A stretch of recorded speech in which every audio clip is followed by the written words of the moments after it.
집권여당, 대통령을 보유한 정당.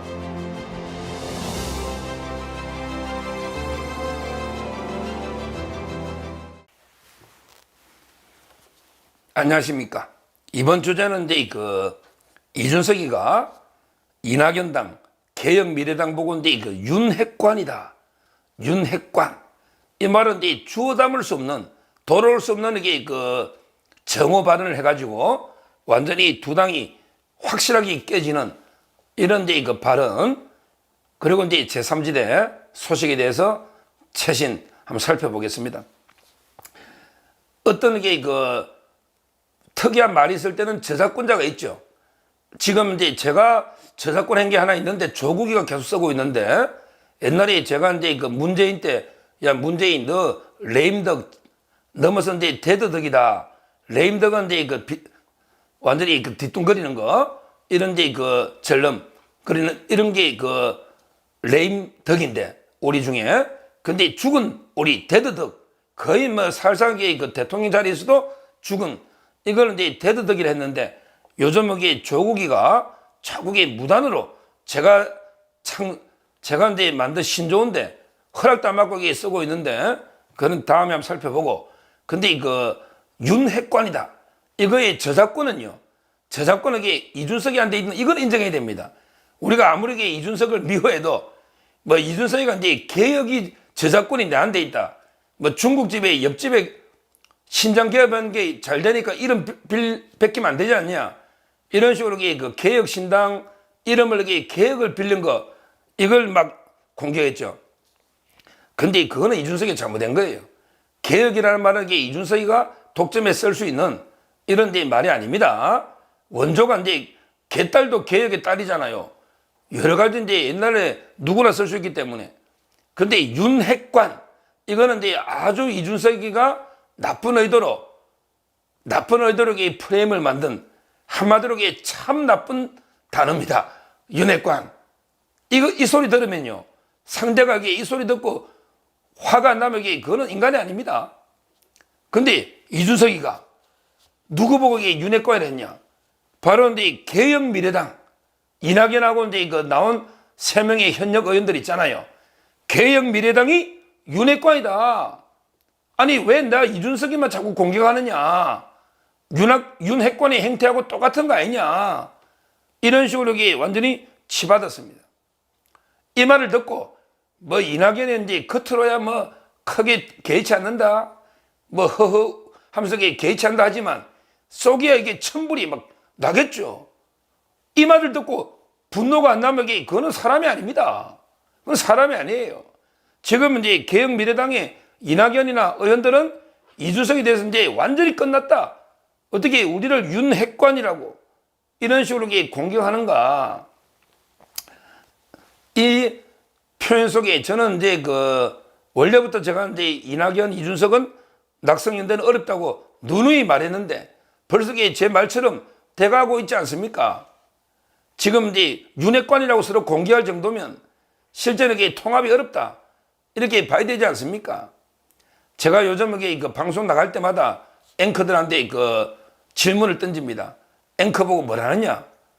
앵커님, 2인용 텐트 2개하고 1인용 텐트 하나 있는데, 이 텐트 3개 가지고 5인용으로 빅텐트 하면 칠 수 있겠습니까? 하면 앵커들이 전부 다 못한대.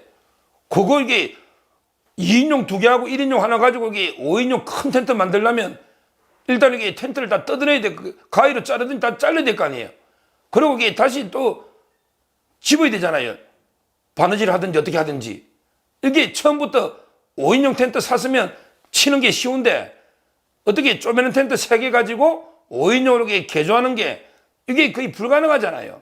따라서 저는 이미 둘둘 출발했을 때부터 어렵다, 이렇게 말했는데, 지금까지 이제 하는 행태를 보면 상당히 통합이 역시 어렵다, 이걸 느낍니다. 물론 이제 오늘 저는 방송하다 보면 여러 유튜버들을 이제 보는데요. 최병묵 선배 이제 유튜브 보니까 오히려 이제 이재명이가 병립으로 비례를 가니까, 그러면 제3지대가 위기를 느낀다. 그러니까 이제 제3지대가 오히려 다 합쳐야 되지 않겠냐. 각계격파하면 다 죽으니까 뭐 이런 이제 분석하는 분도 있는데 그거는 이제 제가 보기에 좀 현실적인 분석은 아니지 않나. 물론 이제 이재명이가 지금 이제 오늘 위임받았죠. 속보가 떴습니다.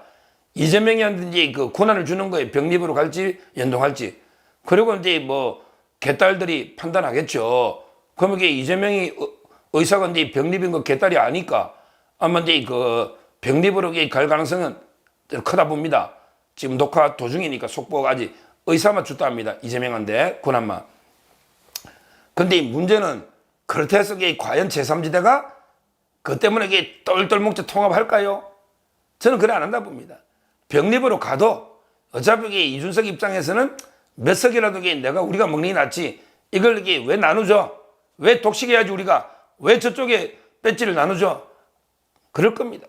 그리고 이낙연 당에서는 아니 저 이준석이 저 공약을 어떻게 우리가 수용해? 65세 이상 표 다 달아나고 여자들 표기 다 달아나는데 우리가 이게 왜 연대를 해야 돼? 이런 이제 이야기가 많고 그리고 이제 지금 민주당의 탈당 러시가 이제 막 일어나고 있습니다.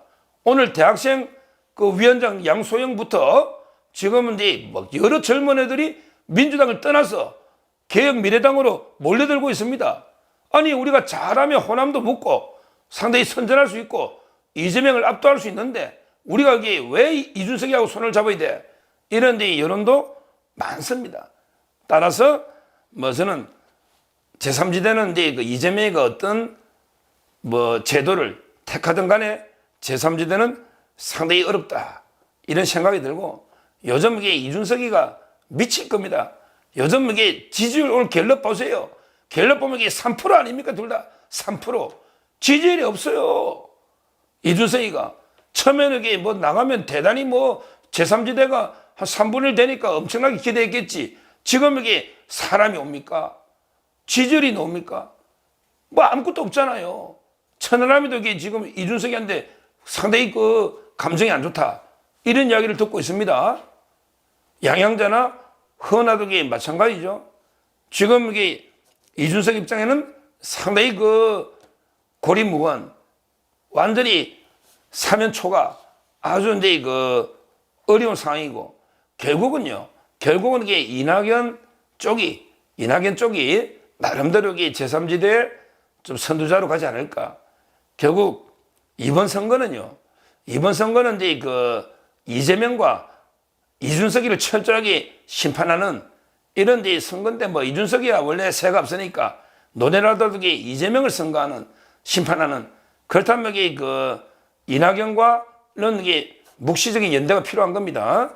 이낙연은 이제 이거 우리가 공격할 이유가 전혀 없다. 오히려 이제 그 이재명 저격하는데 이재명 공격하는데 써야 된다. 이런 식으로 이제 그 큰 전략을 짜야 되는 거고요. 그리고 이제 그 이준석의 출마 지역도 계속 고민하는 것 같아요.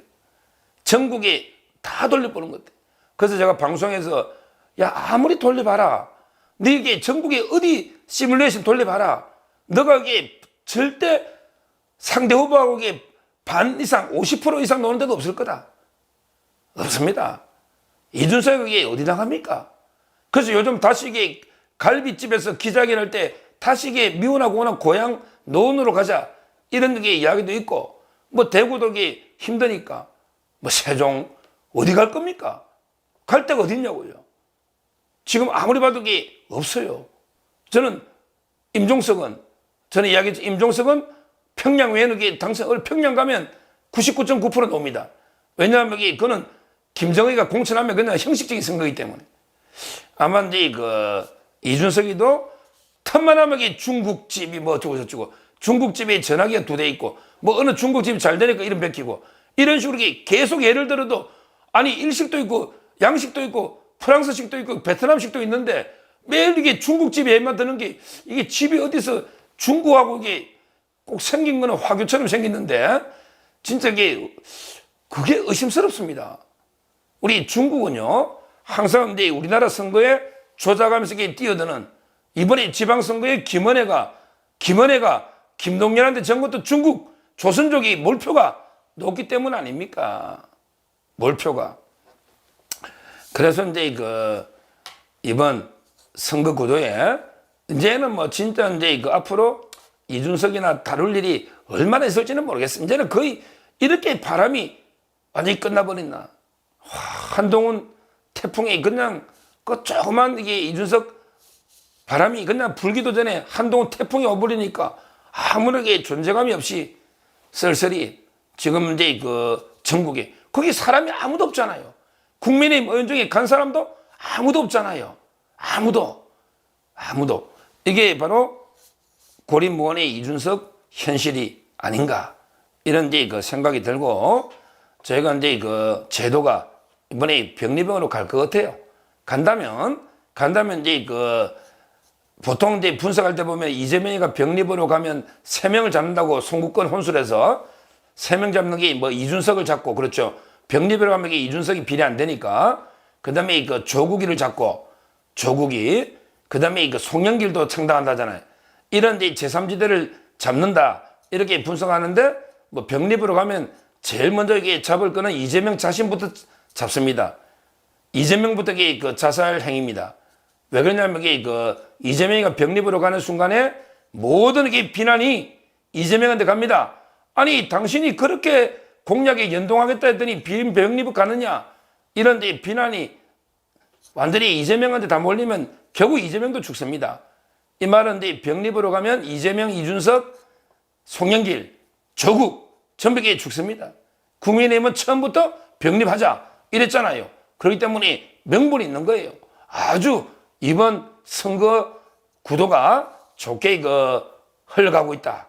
이렇게 분석하면서 이제 제3지대는 병립으로 인해서 거의 소멸된다. 그 중에 가장 먼저 처절하게 소멸될 게 이준석이다. 이낙연은 조금의 전남이나 지역 기반이 있죠. 근데 이준석은 철저하게 소멸될 것이다. 이렇게 말씀드립니다. 감사합니다.